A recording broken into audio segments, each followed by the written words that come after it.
Hey guys, welcome back to the shop. I'm Mike from Lucid Autowerks, and in this video, I'm going to go over some tips and tricks that'll get you high quality automotive crimps without breaking the bank. Check it out.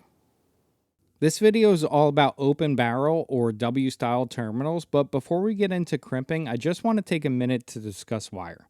The majority of what you come across when you go to places like an auto parts store is going to be general purpose primary wire, or what's known as hookup wire. Generally, primary wire is the most popular, widely used, and economical type of wire, and for most applications involving your vehicle, your boat, or your trailer, primary wire is more than adequate. One thing to look for is be sure to check the temperature ratings of the wire and make sure they align with the location that this wire is going to go. Here I have a piece of 14 gauge primary wire that came from the electricaldepot.com, and it's rated to 80 degrees Celsius or 176 degrees Fahrenheit. But you might also come across primary wire rated to 105 Celsius or 221 degrees Fahrenheit, so just keep that in mind.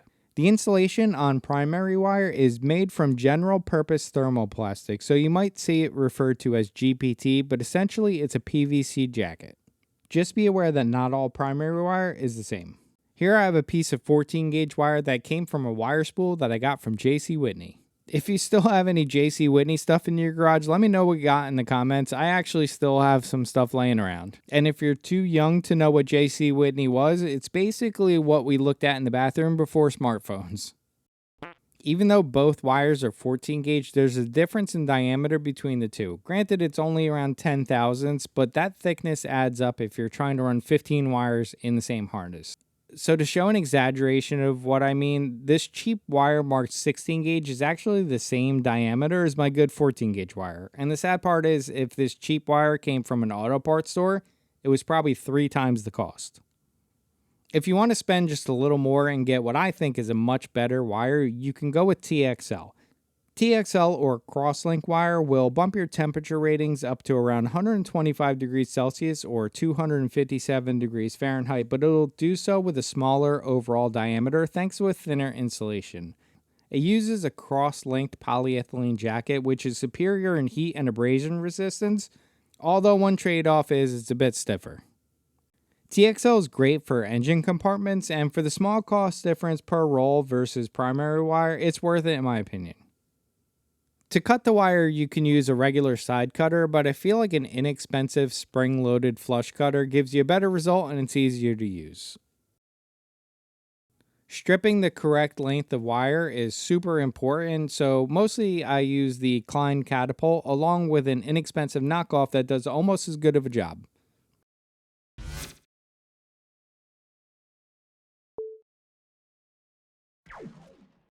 Links will be down below in the description.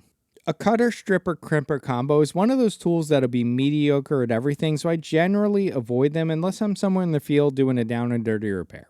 Not all terminals require the same length of wire stick out, and some connectors will have a seal that needs to be installed beforehand, but let's start out with a common terminal, and that's a 1/4 inch female spade terminal. There are 2 sections on the terminal that need to be crimped. The first one is the one that connects the wire to the terminal, so that conducts the electricity. The second one is the strain relief, and that'll bite into the insulation, so if the wire is pulled on, you can reduce the chances of the connection failing. We want enough copper showing that the end sticks out of the crimp, but not so much that the wire can interfere with the tab that'll be ultimately coming through the other end. Having a depth stop on your crimper really helps your consistency. Align the wire in the correct place on the jaws and strip your wire. You always want to avoid damaging the conductors.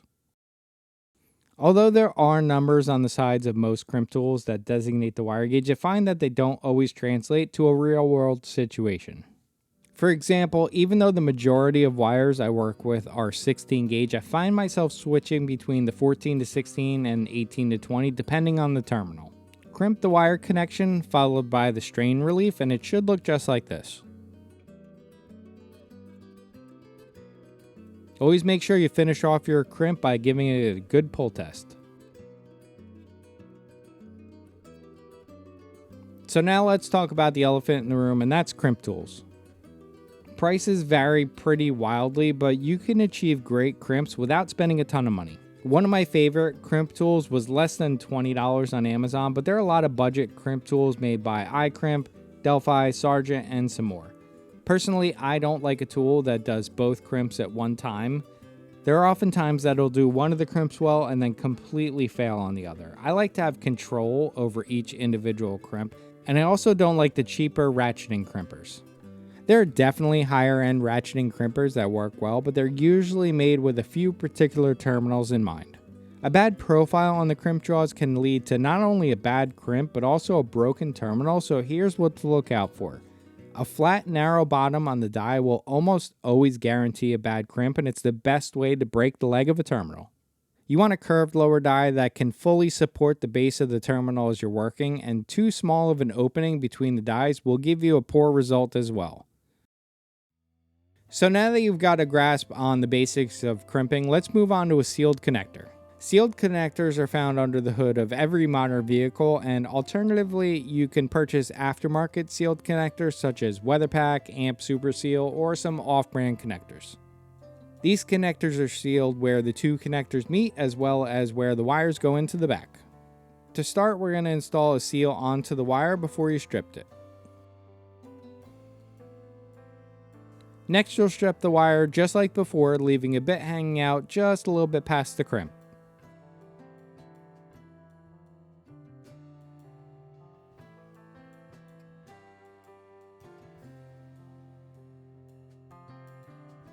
You really want to give this first crimp a good pull test, since the crimp for the strain relief will be replaced with a crimp around a seal, so this crimp needs to be solid.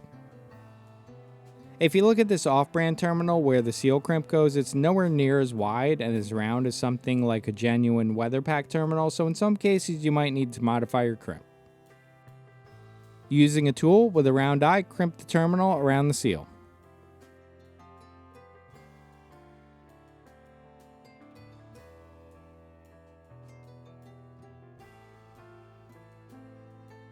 Alternatively, if your terminal just isn't wide enough to wrap around the seal, I found that you can get away with using a wide W-style die to secure the seal.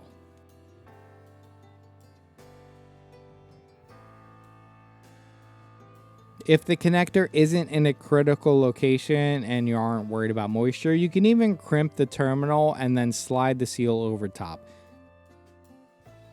Some connectors like these stamped Deutsch style connectors are made to be assembled that way, and I might do another video in the future covering connector types. Let me know in the comments if that's something you'd like to see. So that pretty much wraps it up for this video. If you have any questions at all, feel free to leave them in the comments below and I'll do my best to answer them. Don't forget to like this video and give a subscribe if this kind of content interests you. Keep grinding away on those projects, stay lucid, and I'll see you in the next one.